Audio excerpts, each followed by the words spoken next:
Kripto para piyasasında spot alım satımlarla düz bir mantıkla cebinizde ne kadarlık bir bütçe varsa o bütçeyle bir varlığı satın alıyorsunuz ve aldığınız varlık değerlendikçe kar ediyorsunuz. Ama bir de vadeli işlemler diye bir olay var ki bu işlemler sayesinde cebinizdeki paranın 125 katına kadar işlemler açabiliyorsunuz. Ek olarak sadece yükselişlerden değil düşüşlerden de short pozisyonlar sayesinde kazanç sağlayabiliyorsunuz. Biraz kafa karıştırıcı olabilir ama merak etmeyin, bu videoda kaldıraç nasıl kullanılır, long short pozisyon nasıl açılır, genel olarak vadeli işlemlerin avantajları dezavantajları nelerdir, tüm bu soruların cevaplarını bulabileceksiniz.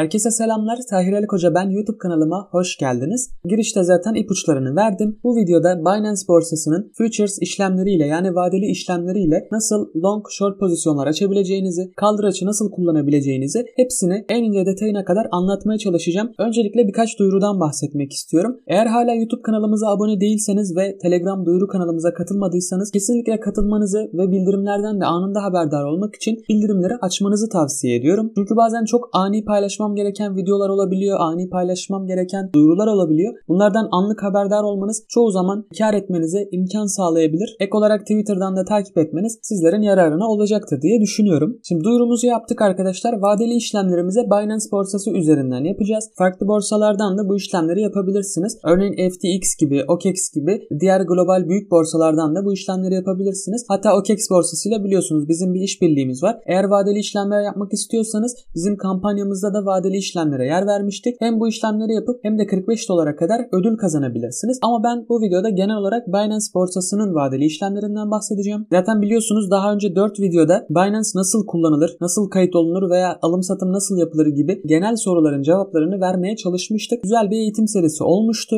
Bu videoyla da bu serimize devam etmiş olacağız aslında. Borsaya kayıt aşamasından çok bahsetmeyeceğim. Eğer hala kayıtlı değilseniz %5 komisyon indirimli kayıt linki açıklama kısmında mevcut. Başka bir hesabınız varsa yani komisyon indirimi almadığınız bir hesabınız varsa aşağıdaki linkten kaydolup yeni hesap açarak kimlik onayı yapmadan da bu işlemleri yapabilirsiniz arkadaşlar. Komisyon indiriminin yararlarına birazdan değineceğim zaten. Binance'te hesabınız olduğunu varsayıyorum ve vadeli işlemlere girebilmek için şuradaki menüden giremiyorsunuz. Bunun için arkadaşlar sağdaki dil ayarını Türkçeden İngilizceye çekmeniz gerekiyor. İngilizceye çektikten sonra şimdi göreceksiniz ki burada futures işlemler yani vadeli işlemleri görebileceğiz. Burada yazıyor gördüğünüz üzere. Eğer ilk defa bu işlemlere girecekseniz Binance sizden bir onay alıyor. Vadeli işlemlerin riskli olduğuna dair bir yazı gösteriyor size. Bunu kabul ettikten sonra bu işlemlere girebiliyorsunuz. Ondan sonra bu ekrana ulaşabilirsiniz. Ve şöyle bir şey var. Spot, margin ve futures işlemler için ayrı ayrı cüzdanlar var arkadaşlar. Yani sizin spot cüzdanınızda $1000 da olsa, $10.000 da olsa vadeli işlemler cüzdanınıza atmazsanız hiçbir işlem yapamazsınız. Bunun için de yapmanız gereken şey çok basit. Vadeli işlemler cüzdanınızı açtıktan sonra sağ üstteki transfer butonuna tıklıyorsunuz ve spot cüzdanınızdan dilediğiniz miktarda Tether veya farklı bir coin'i futures bakiyenize aktarıyorsunuz. Buradan mesela ben $100'lık bir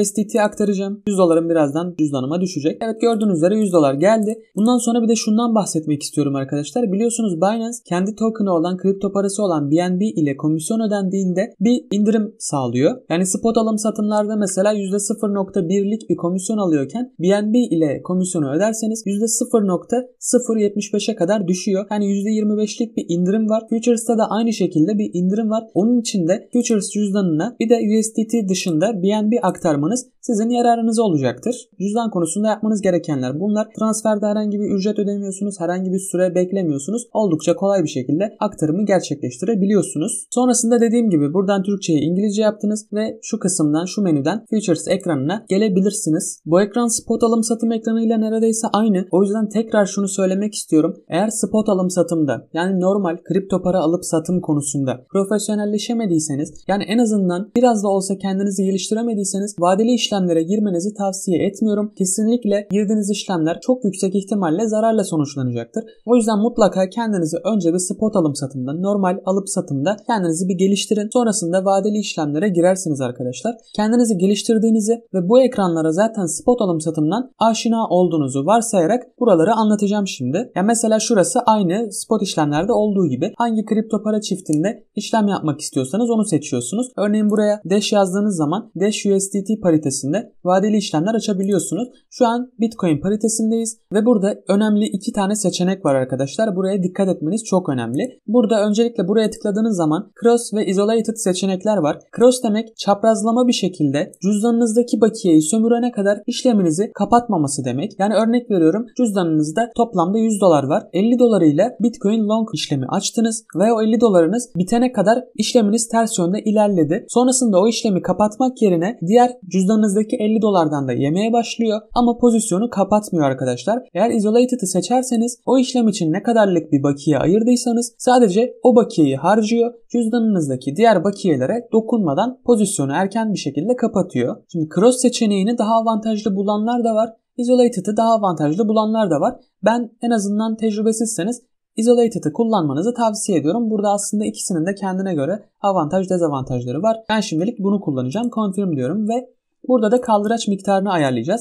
Şimdi kaldıraç ne demek? Öncelikle bunu hiç bilmeyenler için açıklamak istiyorum. Kaldıraç sadece vadeli işlemlerde değil, marjin işlemlerde de kullanılabilen bir yöntem aslında. Nasıl bir yöntem? Şimdi burada gördüğünüz üzere 1x ve 125x arası bir kaldıraç ayarlıyoruz.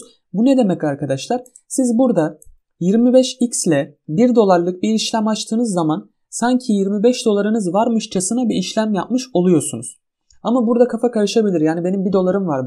Binance benim nasıl $25 varmış gibi işlem açtırabiliyor. Burada siz aslında $25 değil de $25 bir göstergeyle işlem yapıyorsunuz ve burada %4'lük bir artışla 25 katı yani %100 kar edebiliyorsanız aynı şekilde %4'lük bir düşüşle de bütün paranızın %100'ünü kaybedebiliyorsunuz. Yani mantık bu arkadaşlar. Kaldıraç hangi durumlarda kullanılır? Örnek veriyorum, grafikte çok güzel bir durum yakaladınız. Yani Bitcoin grafiğine baktınız. Atıyorum şurada dediniz ki burada kesin yükselecek. Yani bir dakika. Şurada mesela şurada olduğunuzu varsayın ve grafikten de anlıyorsunuz veya temel analiz konusunda iyisiniz. Olumlu bir haber geldi ve buradan yükseleceğini düşünüyorsunuz. Ama cebinizde $100 nakitiniz var. Ama daha fazla bir yatırım yapmak istiyorsunuz. Burada diyorsunuz ki ben bu habere güveniyorum. Çarpı 10x kaldıraç kullanıyorum ve $100'ımla çarpı 10 yani $1000 değerinde bir işlem açıyorum. Eğer Bitcoin burada %10 değerlenirse 10x kaldıraç kullandığım için 10 çarpı %10'dan %100 kar etmiş oluyorum. Yani paramı 2 katına çıkartmış oluyorum. Ama aynı şekilde Bitcoin %10 değer kaybederse çarpı 10 kaldıraç kullandığım için %100 paramı kaybediyorum. Yani tamamen sıfırlanıyorum. O yüzden vadeli işlemlerin avantajı olduğu gibi çok ciddi riskleri ve dezavantajları da var. Kaldıracı kullanırken her zaman çok dikkatli olmanız gerekiyor. Stop loss emirlerinizi ihmal etmemeniz gerekiyor. Ve kaldırıcı da bence benim tavsiyem 10x'in üzerine çıkarmamanız gerekiyor. Kumar oynamak isteyen arkadaşlar olabilir. Örneğin bunu mesela 100x'e çekip burada herhangi bir kripto paraya long veya short pozisyon açarsınız. O coin'in %1 değer kazanmasından veya değer kaybetmesinden %100 kazanç sağlayabilirsiniz. Ama aynı şekilde paranızı kaybedebilirsiniz de. Bunu göz önünde bulundurarak kaldıraçlı işlemlere girebilirsiniz arkadaşlar. Kaldıracı açıklayıcı bir şekilde anlatabildiğimi umuyorum. Anlamadığınız yerler varsa Telegram grubumuzdan veya yorum kısmından sorarsanız kesinlikle cevap vermeye çalışacağım. Şimdi kaldıracı böyle anlattık. Bu taraflar zaten spot işlemle aynı. Burası bizim grafiğimiz. Burası emir defteri. Burada son gerçekleşen işlemler var. Alt tarafta açık emirlerimizi, pozisyonlarımızı, geçmiş emirlerimizi vesaire göreceğiz. Hemen ekranımı sağa kaydırıyorum ve alım satım kumandamızı sizlere göstermek istiyorum. Şimdi burası da genel olarak spot alım satım ekranıyla benzerlik gösteriyor. Birkaç fark var, onlara da değineceğim. Limit, market ve stop limit emirleri neredeyse aynı şekilde işliyor. Limit emiri girerseniz burada bir emir fiyatı girmeniz gerekiyor. Bu fiyattaysa eğer işleminiz açılır. Bu fiyatta değilse açık emirler kısmına düşer ve fiyat oraya gelene kadar o emriniz işleme alınmaz arkadaşlar. Bununla uğraşmak istemiyorsanız market emir tipinden emiri girebilirsiniz. Şu an hızlı gösterebilmek amacıyla ben bu emir türünü kullanacağım. Şimdi burada iki seçeneğimiz var. Long pozisyon açmak veya short pozisyon açmak. Long pozisyon demek aslında normal spot cüzdanımızda bir alım yapmakla aynı şey. Ben burada Bitcoin'in yükseleceğini düşünüyorum ve long pozisyon açıyorum. Yani buradan Bitcoin'i alıyorum. Yükselirse aldığım Bitcoin'leri satıp kar ediyorum. Düşerse de satıp zarar ediyorum. Long pozisyonda anlatılabilecek çok da bir şey yok. Ama bir de açığa satış yani short pozisyonlar var. Bunu da şöyle açıklayabilirim. Örneğin Bitcoin'in düşeceğini düşünüyorsunuz. Elinizde Bitcoin olsa Bitcoin'i satarsınız. Düştüğü zaman tekrar alırsınız ve bu durumda kar etmiş olursunuz. Düşüşten de kar etmek bu şekilde olur. Ama Bitcoin satabilmek için elinizde Bitcoin olması gerekiyor.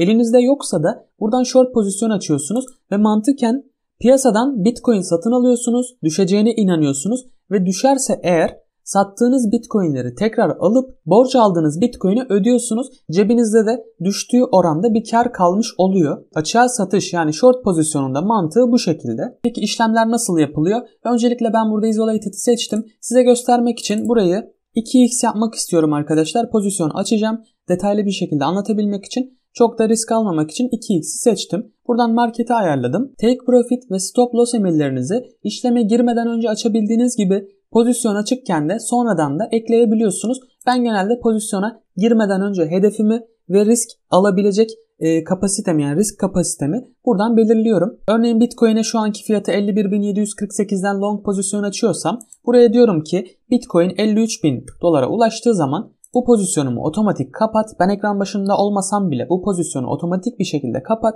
Benim karımı ver. Ama tam tersi durum oluşursa da örneğin Bitcoin 49.000 dolara düşerse de aynı şekilde emrimi kapat, pozisyonumu kapat ve benim zararım neyse zararımı çıkart, diğer paramı benim cüzdanıma geri aktar. Stop loss ve take profit emirler de bu işe yarıyor. Şimdi bunları girdikten sonra tekrardan şöyle bir %15'lik bir Bitcoin'e long pozisyon açalım bakalım. Tamamen gösterme amaçlı yapıyorum. Şimdi long pozisyonumu açtım arkadaşlar. Burada bütün detayları görebiliyorsunuz zaten. Ne kadarlık bir Bitcoin'e yatırdığımı görebilirsiniz. Giriş fiyatımı, şu anki fiyatı görebilirsiniz. Ve Bitcoin fiyatı nereye düşerse benim likidite yani bütün paramı kaybedebileceğim fiyatı da görebilirsiniz. Bitcoin fiyatı eğer 25.917'ye düşerse benim yatırdığım bütün para burada kaybolacakmış arkadaşlar. Şu anki benim kar ve zararımı da buradan görebiliyorum. Şu anda %0.35 zarardaymışım. Aynı şekilde short pozisyona girseydim ve Bitcoin yükselseydi de burada zararımı görebilecektim. Az önce de dediğim gibi take profit ve stop loss yani kar al ve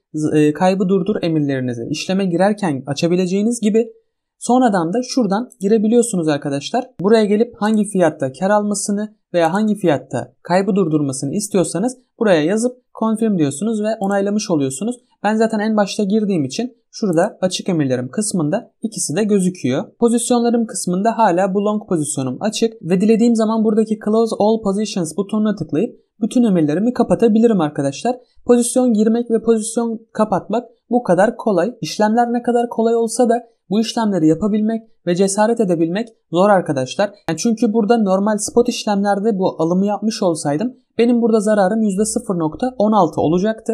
Ama 2x kaldıraç kullanarak yaptığım için zararım 2 katı oldu. Ben burada 2x değil de 20x kullanmış olsaydım burada benim zararım %3'ten fazla olacaktı. Tabi long pozisyon açtığım zaman düştükçe, short pozisyon açtığım zaman da yükseldikçe benim zararım kaldıraçla katlana katlana artmış olacak. Yani o yüzden insanız. Gerçekten her zaman kar bizim gözümüze çok güzel geliyor. Şevkimizi çok arttırıyor. Ama zararı da göz önünde bulundurmamız lazım. O yüzden vadeli işlemler benim çok fazla kullandığım bir şey değil. Yani Bitcoin'i şurada gördüm ve hani çok inandım yani yükseleceğine çok inandım. O zaman belki girebilirim ki o zaman da en fazla 5x, 10x kaldıraç kullanırım. 10x'e bile çıkmam yani emin olabilirsiniz. En fazla 6-7x'e kadar kaldıraç kullanırım ve sonra da uygun bir seviyede pozisyonumu kapatırım. Mesela şu an ben bu pozisyonu kapatmak istiyorum ve butona tıkladığım anda confirm diyorum ve bütün pozisyonlarımı kapatmış oldum. Yani bu şekilde Binance borsasının futures kısmından vadeli işlemler açıp kapatabilirsiniz. Kaldıraç, long ve short pozisyonlarını elimden geldiğince anlaşılır bir şekilde anlatmaya çalıştım. Umarım işinize yaramıştır. Umarım vadeli işlemler kullanmak isteyen herkese yardımcı olabilmişimdir ve kafanızdaki bütün soru işaretlerini giderebilmişimdir. Eksiklerim muhakkak vardır. Eksiklerimi, anlatamadıklarımı veya anlamadığınız yerleri yorum kısmından sorarsanız hepsine tek tek dönmeye, cevap vermeye çalışacağım. Tekrardan eğer hala YouTube kanalımıza abone değilseniz ve önceki videolarımızdaki kazanç sistemlerini, örneğin OKEX'teki 45 dolarlık kazanç sistemini yapmadıysanız, katılmadıysanız katılmanızı şiddetle tavsiye ediyorum. Twitter'dan ve Telegram kanalımızdan bizi takip etmeyi de unutmazsanız beni çok mutlu etmiş olursunuz. Bu videomuzun da böylece sonuna gelmiş olalım. Bir başka videoda görüşünceye dek kendinize çok iyi bakın. Hoşça kalın.